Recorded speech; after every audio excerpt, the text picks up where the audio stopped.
네, 안녕하세요. 안녕하세요. 안녕하세요. 예, 제 직업은 배우고요. 이름이 박원빈입니다. 제가 항상 이름 때문에 컴플렉스가 어렸을 때부터 많았는데 친형 이름이 박유빈이고요. 예, 빈돌림입니다. 오해 없으셨으면 좋겠고 사실 이 자리에 쓰는데 저는 원래 고민이 없었어요. 고민이 없었는데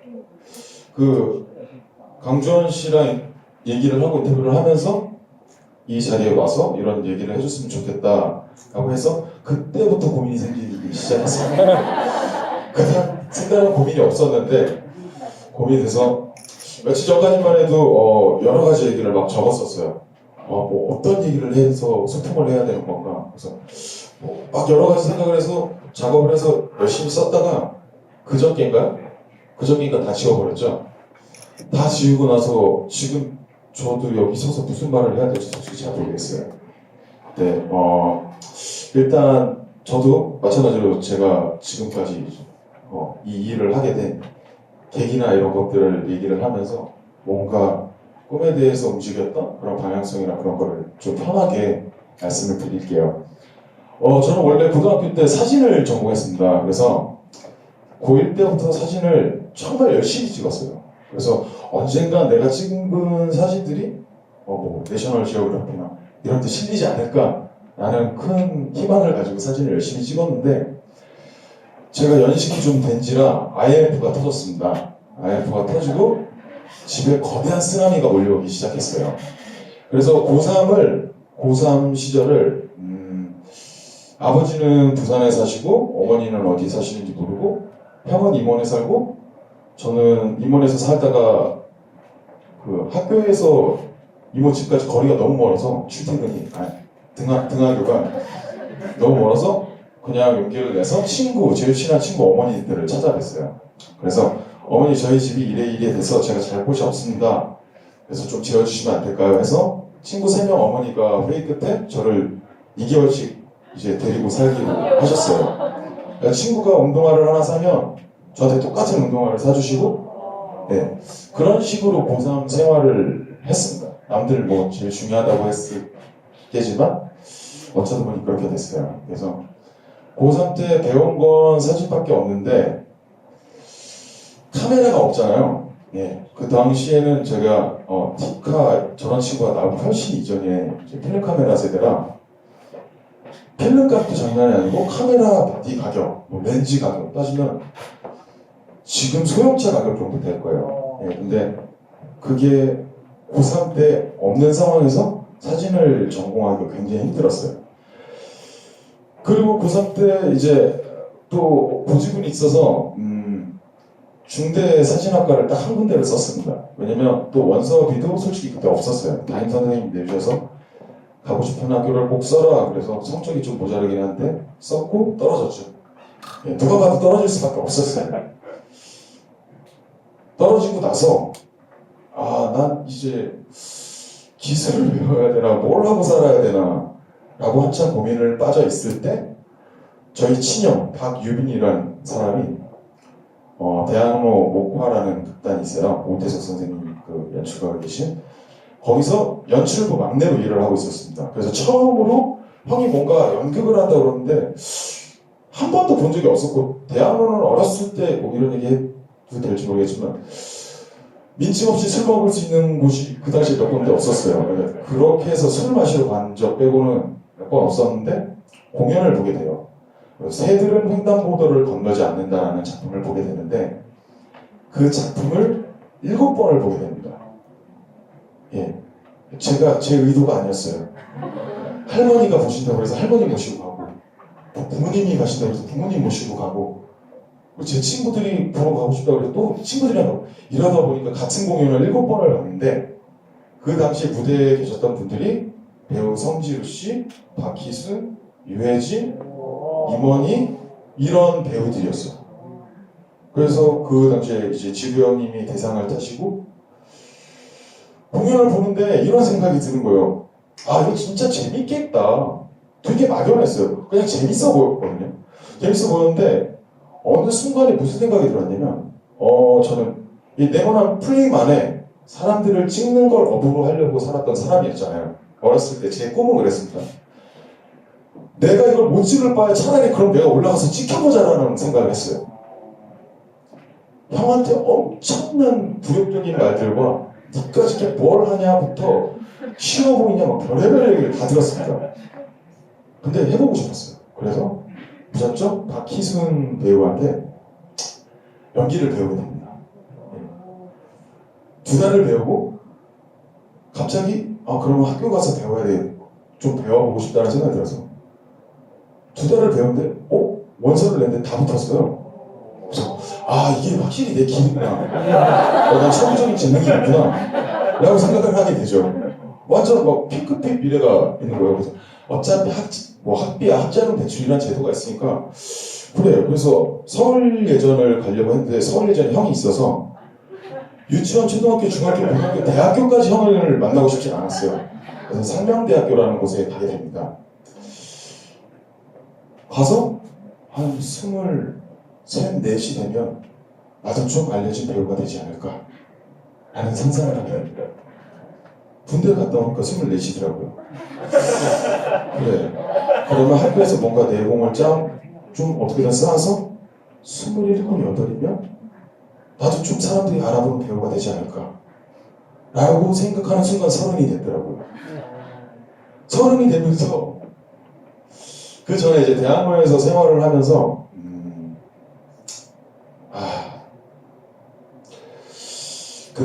한 달 반을 공연 연습을 보통 해요. 한 달 반에서 2달 정도를 하는데 그리고 공연을 또 2달 정도 만에 공연을 합니다. 보통 받은 돈이 총 4달을 공연을 연습하면서 받은 금액이 20만 원이에요. 18만 원 얼마였나? 그러면 한 달에 한 4만 원 꼴을 벌게 된 거죠. 생활이 전혀 불가능하잖아요. 그래서 대학로에 있는 아직도 많은 후배들도 그리고 때로는 선배들도 그 주변에서 편의점이 됐건 술집이 됐건 아르바이트를 하면서 생계를 보통 유지를 합니다. 물론 배우라는 직업이 가시적으로 잘 보이잖아요. 그죠? 유명한 유아인이 됐든 누가 됐든 황정민이든 최민식 선배나 그런 좋은 배우들도 엄청난 그런 인내의 시간들이 있었던 사람들이라고 저는 100% 확신을 해요. 네. 물론 그 사람들도 완벽하진 않은 사람들이겠지만 보이는 면에서 이병헌이라는 배우를 굉장히 존경하거든요. 꼭 정말 닮고 싶은 사람이라면 이병헌 같은 배우가 되고 싶은 게 아직도 제 로망인데 재작년에 좀 이제 큰 무리가 있었죠. 이병헌이라는 배우가 어떤 사람이냐면 기자회견장에서 만약에 제가 눈을 비벼요. 눈이 반지러워서 보통 이렇게 비비잖아요. 그죠? 손을 펴서 이렇게 비벼요. 이런 것까지 자기의 이미지 트레이닝을 해서 만들어내는 사람이에요. 정말 엄청난 사람이거든요. 키가 제가 솔직히 저도 같이 뭔가를 한 적이 있어서 이병헌 씨 키가 이만합니다. 예, 굉장히 작아요. 근데 그 사람이 작다고 생각하는 사람들은 없을 거예요. 맞죠? 그럴 거예요. 그 직업을 택했을 때 이게 어느 순간 제 직업이 돼 있는 거예요. 정말 신기한 건 제가 배우가 꿈이었는데 시간이 지나고 뒤를 돌아보니까 제가 어느 순간 작품을 했고 촬영을 해서 배우라는 말이 붙기 시작한 거예요. 물론 여기서 제가 나온 영화나 그런 걸 보시는 분이 아무도 안 계실 거예요. 그런 걸 혹시나 있어요? 없어요. 없다는 걸 저도 알고 있어요. 근데 저는 제 직업이 당당히 배우라고 얘기를 할 수 있습니다. 예. 무명 배우라는 말을 굉장히 싫어요. 저는 분명히 이름이 있어요. 박원빈이라는 이름이 있고 알려지지 않고 어쩌면 제 스스로 생각했을 때 그래 좀 더 좋은 배우가 돼서 언젠가 세상에 나왔을 때 좀 더 소중한 제 자신의 가치를 좀 더 소중히 숨겨진 그래 보석 같은 존재라고 믿고 생활을 하고 있어요. 살면서 촬영장에 갔을 때도 유명 배우들이 있으면 저 혼자서 구석에서 방황을 했던 시절이 굉장히 많았습니다. 아는 사람이 현장에 거의 이 정도의 인원들이 스텝이에요. 영화를 촬영을 하러 가면 그 중에 아는 사람은 단 한 명도 없어요. 그래서 제가 살아남기 위해서 한 행동이 뭐냐면 얘기할 수 있는 사람도 없고 너무 지루한 거예요. 나는 여기 연기를 하러 왔는데 연기를 할 수 있는 기회를 안 주는 거죠. 이렇게 어디선가 지나갔는데 수고하셨습니다 그러고 집에 가요. 8시간을 기다렸는데 이게 뭐 하는 거지? 그런 과정이 있다가 이들과 뭔가 공유할 수 있는 얘기거리를 만들어내야 되겠다. 담배를 현장하면 엄청 많이 핍니다. 그래서 생각한 게 저도 담배를 피고 있지만 껌을 후라보는 껌을 5통씩 샀어요. 제가 감독을 만나서 감독님을 만나서 얘기할 수 있는 입장이 아니잖아요. 그는 제가 숨쉬는 존재인지 모르는 사람이에요. 동시대에 존재할 뿐이지 제가 배우인지 스텝인지 전혀 관심이 없거든요. 그래서 생각을 한 게 연출부의 막내랑 친해지자. 촬영팀의 막내랑 친해지자. 조명팀 막내, FD들 중에 막내랑 친해지자. 촬영팀이 담배를 피러 가면 저도 담배를 피고 혼자 따라갑니다. 옆에서 같이 그냥 떨어져서 담배를 펴요. 그리고 다시 촬영장에 들어갈 때 혹시 껌 드세요? 하고 껌을 줘요. 담배 피는 사람이 현장에서 담배 냄새 나는 거 좋아하진 않습니다. 주면 다 받아가요. 조명팀이 또 촬영팀이 들어가자마자 조명팀이 또 나와서 담배를 피기 시작해요. 저는 다시 따라가서 또 담배를 핍니다. 그리고 또 껌을 나눠줘요. 연출부팀이 나와도 마찬가지고 그런 식으로 촬영장을 그런 식으로 돌아다녔어요. 그랬다가 지금은 갑자기 그렇죠. 김한민 감독 아시죠? 그때 핸드폰이라는 영화를 찍었는데 나중에 마지막 촬영 때 야 껌돌이가 누구냐? 라는 말을 들었어요. 그래서 결론은 편집이 됐지만 없는 신인데 네가 그렇게 껌을 들고 다닌다면서 나는 왜 껌을 안 주냐 얘기를 하는 거예요. 감독님한테도 껌을 드렸죠. 그때 같이 고생했던 사람들이 지금까지 버텨온 사람들이 이제 입봉을 하기 시작하고 있는 거예요.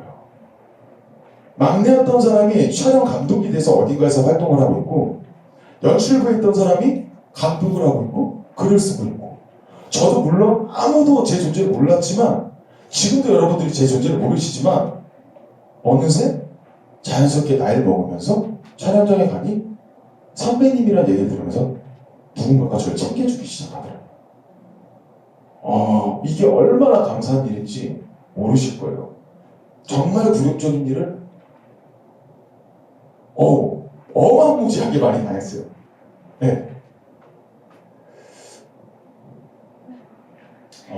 감사해요. 그리고 나서 지금은 이렇게 생활을 하고 있는데 고민이 뭐냐, 꿈이 뭐냐 이런 얘기들을 여러분들과 소통을 하기 위해서 나왔잖아요. 죄송한데 마실 거 아무거나 좀 입이 바짝바짝 타서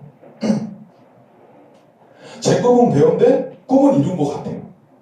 배우니까 지금 네이버 같은 데 쳐도 지금 배구 시즌이라서 그렇지 배구 선수가 갑자기 먼저 뜨기 시작했는데 배구 시즌이 끝나면 제가 올라와 있어요. 그래서 그래 내가 배우야. 그럼 내 꿈을 이뤘잖아요. 분명히 저는. 그럼 꿈을 이뤘다고 해서 제 꿈이 끝나는 건 아니잖아요. 그죠? 어느새 뒤돌아보니 배우가 됐는데 지금은 그 꿈을 다져가는 기간이라고 생각을 해요. 큰 나무통이 하나 있어요. 그냥 원형의 통. 근데 얼굴 두리뭉실하게 깎아내서 얼굴 통만, 머리통만 만들었다고 생각을 해요. 그리고 1년 또 시간이 지나가면서 조금씩 제 얼굴을 만들어가고 있다라고 생각을 해요. 그래서 언젠가는 제가 시윤이 되든 예순이 되든 그때는 제 얼굴을 가지고 제가 꼭 해보고 싶은 연극이 됐던 영화가 됐던 제 이름을 걸고 당당하게 이 작품은 내가 정말 내 모습을 보여줬구나 라고 할 수 있을 때까지가 제 다음 꿈의 목적지예요. 정말 많은 또 노력이 필요하겠죠. 여러분들도 다 마찬가지겠지만 그렇게 해서 움직이고 있고 그 다음에 무슨 얘기를 하려고 했더라? 고민에 대해서 여러분들 다 각자 개개인의 고민들이 있으실 거잖아요. 잠시만요.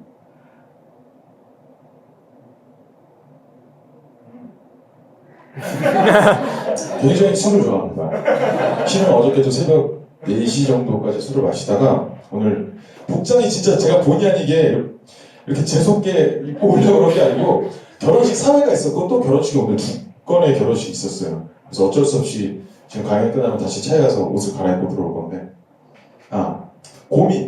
고민에 대해서 얘기를 할 때 제가 이 앞에 서서 만약에 여러분들한테 연기에 대해서 얘기를 하면 연기 수업을 한다, 특강을 한다고 얘기를 하면 몇 날 며칠 동안 여러분들 붙잡아 놓고 얘기를 할 수 있어요.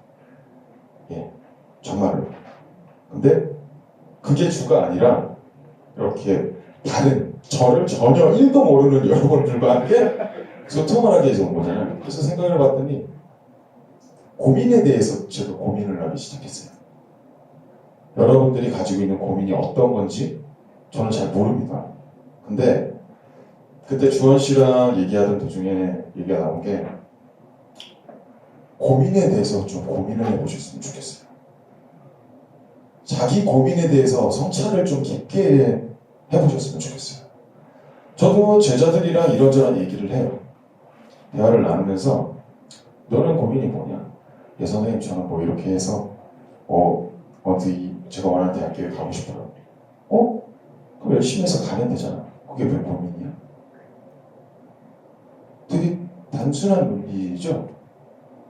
아니 근데 제가 연기가 좀 부족해서. 그럼 연기를 열심히 해. 아니 근데 성적도 그럼 공부도 해야지. 대놓고 저도 뭐 어떻게든 학교를 들어가서 지금 제가 대학교 졸업한 지 입학한 지 11년 만에 졸업했거든요. 근데 정확히 딱 8학기에 마치긴 했습니다. 믿기지 않겠지만 계절학기도 듣고 했긴 했지만 작년에 학자금 대출을 다 갚았어요. 제가 올해 37이거든요. 근데 작년에 36살 때 학자금 대출을 다 갚았어요. 이게 현실이란 말이에요. 근데 학교를 졸업하면서 제가 학교를 통해서 뭔가 굉장히 많은 연기를 배웠냐 생각해보면 그런 기회는 좀 솔직히 말해서 적었습니다. 밖에 나와서 제가 필드에서 혼자 돌아다니면서 미친듯이 오디션을 보고 떨어지고 우연찮게 하나 붙고 그렇게 또 하나 1년을 버티고 그래서 제가 제자한테 그랬어요. 그러면 학교를 가지 말고 학원에서 차라리 연기를 더 계속 배워. 이해가 안 되시죠? 대학을 가겠다고 온 친구한테 네가 정말 연기를 하고 싶고 배우고 싶고 할 의도가 있으면 나도 학교를 나왔지만 학교를 경험해보는 건 좋지만 학교에서 내가 정말 많은 걸 얻었다고 생각하지 못한다고 솔직하게 얘기했어요. 내가 아니어도 좋으니까 더 좋은 학원을 소개시켜 줄 테니까 차라리 연기를 제대로 배워. 연기만이라도. 그래서 오디션을 봐. 현장에 나가서 직접 움직여. 학원에서 좋아하겠어요, 원장이? 저 같은 선생님은? 그 아이들이 우리에게 부와 이런 걸 창출해내주는 친구들인데 한 반에 입시반을 할 때 9명 저희가 한 타임을 1시간 반 수업을 하거든요. 1시간 반에 9명을 가르칠 수가 절대 없어요.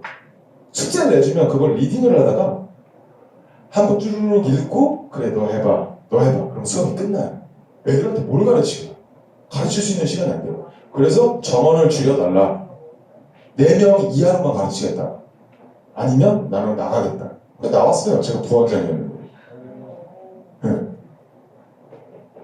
가르칠 수가 없는 조건에서 애들이 맹목적으로 와서 막 이렇게 열심히 한다고 월화수목금토일을 나와서 돈을 내요. 그리고 말도 안 되게 높은 학교를 써서 떨어뜨리게 해요. 그러면 아이들은 머릿속에 그래 연기는 재수는 필수라는 마인드가 있어요. 그래서 자연스럽게 애들이 재수를 하게 합니다. 이거 말도 안 되는 시스템이거든요. 그러니까 그런 게 싫어서 나와서 했는데, 그러니까 그런 친구들을 데리고 얘기를 하다 보니까 제 스스로한테도 그랬던 것 같아요. 내가 좀 더 좋은 배우가 되기 위해서 뭘 고민하고 있을까 생각해보니까 제가 믿기진 않으시겠지만 좀 되게 애같이 생겼었어요. 얼굴 자체가 되게 애같이 생겼었어요. 지금 수염 없는 거 보면 좀 당황하실 수도 있어요. 되게 무식했어요. 남자다운 얼굴을 갖고 싶어서 오징어를 매일 씹었습니다. 그래서 말도 안 되게 이 턱을 무식하게 만들어낸 거예요. 네, 여러분 되게 어이없고 웃으실 수 있는 얘기인데 저한테는 그게 가장 큰 컴플렉스였어요. 나이는 어중간하게 찾는데 생긴 게 너무 애같이 생긴 거예요. 그러다 보니까 정말 무식하게 이렇게 항상 뭘 씹었어요. 그래서 어금니가 다 갈렸어요, 지금은. 그래서 오히려 장을 버렸는데 비싸서 아직 하지 못했고 수염을 기르기 위해서 발모제부터 매일 몇 가닥 나지도 않는 걸 연구하고 다녔어요. 그러니까 어느새 아까 조아씨가 얘기했듯이 하늘이 감동했는지 저에게 수염을 주시더라고요. 그때 봤어요. 정말로 여기서 오늘 제가 이렇게 해서 이렇게 되고 이렇게 해서 여기까지 왔다. 솔직히 그 얘기를 중점이 아닌 저는 여러분들이 고민을 하는 거에 대해서 좀 더 진중하게 이게 왜 나에게 고민일까? 라는 걸 좀 더 깊게 들어가서 생각해 보셨으면 좋겠어요. 그걸 정말 파다 보면요. 제 단점이잖아요. 만약에 단점을 계속 파다 보면 미세하게 해결할 수 있는 법이 나오더라고요. 이게 내가 스트레스를 받아서 내가 가정형편이 이렇게 돼서 어머니가 아프셔서 아버지가 아프셔서 내가 지금 일을 해야 되는데 어떻게 해야 되는데 이것 때문에 내가 이걸 못하고 모두 마찬가지입니다. 어느 누구나 마찬가지. 모든 걸 다 가졌다고 생각하는 S그룹의 이모 회장님의 막내딸을 보세요. 모든 걸 다 가진 우리가 그렇죠? 왕의 유일한 공주, 막내 공주 얼마나 그랬겠어요? 그분이 스스로 자살을 해서 세상을 떠날 거라고 누가 생각을 했겠어요? 그죠? 그들도 고민이 있고 하다못해 황태자인 이재용도 이혼을 하고 그죠? 그 사람이라고 고민이 없겠어요? 모두 마찬가지. 그리고 우리가 지금 고민거리를 가지고 있는 거 굉장히 소중한 거라고 생각을 해요. 내가 나에 대해서 진짜 이 생각을 가지고 이 문제점을 해결하려고 노력을 하다 보면 그 고민의 실마리는 언젠가 조금씩은 풀릴 거라고 생각을 해요. 제가 고민을 하던 와중에 일을 하면서 어느새 뒤돌아보니 그 고민이 밑바탕이 돼서 제가 지금 있는 거예요. 제 꿈을 이뤘잖아요. 배우였는데 제 꿈인 배우를 이뤘잖아요. 와, 나는 꿈을 이뤘는데 내 꿈을 가지고 일을 하는데 이제 돈을 줘요. 그럼 저보다 행복한 사람이 어디 있어요? 내 꿈을 가지고 내가 배우가 되고 싶어서 그렇게 발버둥 치고 제 말대로 그렇게 개고생을 해갖고 어떻게 올라왔더니 이 사람들이 나는 내가 좋아서 하는 일을 하고 있는 건데 그들 좋으라고 하는 게 아니에요. 내가 하고 싶고 내가 이 일할 때가 제일 즐거워서 일을 하는데 이제 돈을 줘요 나한테. 그보다 행복할 수 있는 직업이 있을까요? 그죠? 그렇게 하기 위해서 정말 노력을 많이 했습니다. 고민도 많이 해요. 뒤돌아서 다시 생각했을 때도 되게 자 이제 거의 시간이 다 된 거나요? 예, 짧게 에피소드 하나만 말씀드릴게요. 여기를 34, 5살 때 34, 그때쯤 정말 너무 힘들어서 포기를 하고 싶었어요. 그랬는데 선배들이 항상 원빈아 힘을 빼, 힘을 빼라, 힘을 빼라. 그래서 오디션 갔을 때 이렇게 힘을 빼고 연기를 했어요. 그런 줄 알았어요. 근데 알고 보니까 제가 내려놓으니까 스스로 제가 가장 편안한 모습의 연기가 나오더라고요. 마지막 오디션을 정말 우연찮게 감독님이 지나가다가 그 조연출부에 저는 전혀 모르는 사람들이에요. 조연출부에 어떤 누군가가 A라는 형이 페이스북에 이 사진을 보고 좋아요를 클릭을 한 거예요. 그러니까 여기서 스텝이 그 연출부에 있는 사람이 그 사람이 좋아요 누른 걸 떠서 뭐야? 그리고 제 사진을 보고 있었어요. 감독님이 화장실을 갔다가 이렇게 보고 뭐야? 이 오디션 한번 보라 그래. 그래서 오디션을 보게 됩니다.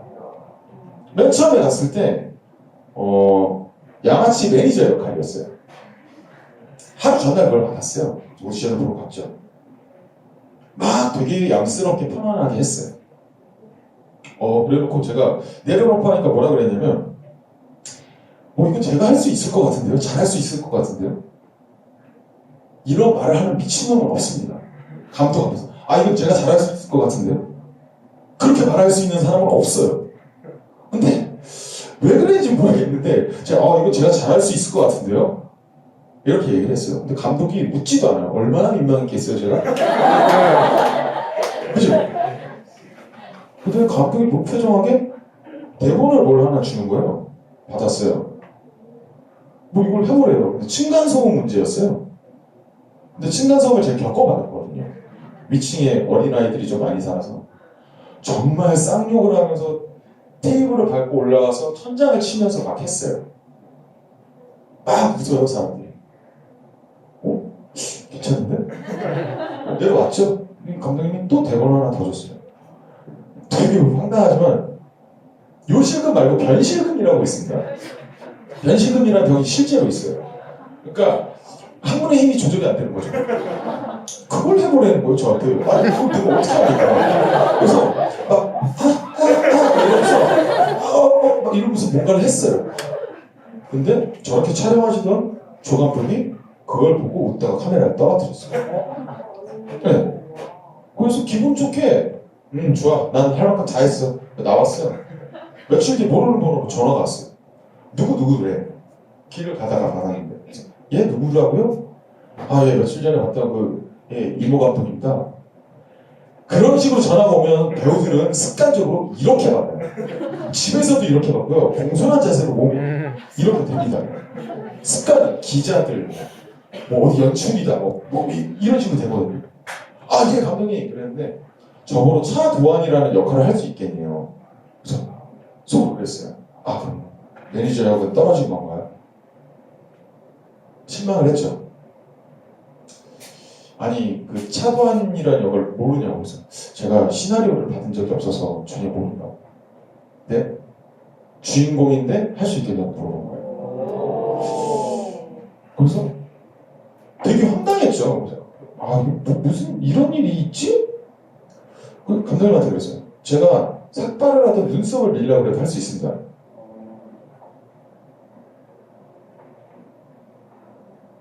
충분히 어떻게든 시켜만 주시면 해낼 수 있습니다 라고 얘기를 했어요. 근데 현실을 저도 직시하는 나이가 되다 보니까 대놓고 말씀드렸어요. 감독님 정말 감사한데 어차피 저라는 배우가 붙으면 제가 네임밸류가 없기 때문에 투자자나 상대방 그 여배우가 분명히 거절을 할 겁니다. 저는 그 위치란 걸 제가 알거든요. 슬펐지만 그렇게 말씀을 드렸어요. 근데 감독이 뭐라 그랬냐면 어차피 여자 주인공은 그렇게 해서 들어가서 결정이 난 거고 투자자한테 내가 모든 권한 중에서 남자 배우 캐스팅은 그럼 내가 하겠다라는 조건을 받았다는 거예요. 그래서 말도 안 되게 매니저 역할로 오디션을 받다가 좋아요 그 형이 클릭 한번 누른 이 사진 때문에 갑자기 주연이라는 타이틀을 받았어요. 영화를 보시면 깜짝 놀라실 거예요. 왜냐면 거의 네이버 최악의 평점을 받았어요. 왜 그러냐면 제가 서율이라는 친구랑 유리랑 촬영을 했는데 걔가 노출신이 있다고 광고가 나간 거예요. 그러다 보니까 걔 팬들이 노출이 없다는 걸 알고 나서 평점을 막 하여튼 다 1점인 거예요. 걔 중에 점수가 후하다 그러면 제 친구들 주변에 근데 막 블로거들이나 이런 분들이 그래도 남주 연기는 괜찮았다. 엄청난 큰 힘이 되죠. 그런 영화를 찍었어요. 되게 부끄러웠지만 영화가 퀄리티가 엄청 높진 않아요. 인정합니다. 근데 그 영화로 인해서 시간이 지나고 나서 연출부에서 미친 여자 찍으셨죠? 아, 예, 죄송합니다. 근데 현장에 있는 그들이 하다못해 제가 나온 영화까지 본다는 거예요. 그러면서 역할 오디션을 보게 돼요. 단역 지나가다 대사 한두 마디 있는 거에서 배역 오디션. 박원빈 역의 박원빈. 네. 주연급으로 이제 주조연은 아니지만 조연급으로 이렇게 하나하나씩 지금 올라가고 있는 단계입니다. 이거 간단하게 에피소드였지만 사람 일이라는 또 어떻게 풀릴지도 몰라요. 근데 그 시간이 지나는 과정 속에서 아까 계속 강조해서 말씀드리고 싶은 거, 제가 여러분의 고민을 풀어드릴 수는 없겠죠. 그죠? 들어줄 수 있는 귀는 있어요. 그리고 제 경험에 빗대어 얘기를 해서 주입하는 게 아니라 얘기를 해서 풀어낼 수 있어요. 가장 중요한 건 거의 저보다 연령대가 좀 어리실 거라고 생각은 돼요. 고민에 대해서 정말 좀 더 깊게 들어가서 생각을 해보시는 시간을 가졌으면 좋겠어요. 그 고민 안에 답이 있더라고요. 저 같은 경우에는. 예, 아무튼 여기까지 이상 마치도록 하겠습니다. 네, 다들 힘내시고 고민의 고민을 안으로 파고 들어가서 꼭 다시 한번 생각해 주세요. 예, 감사합니다.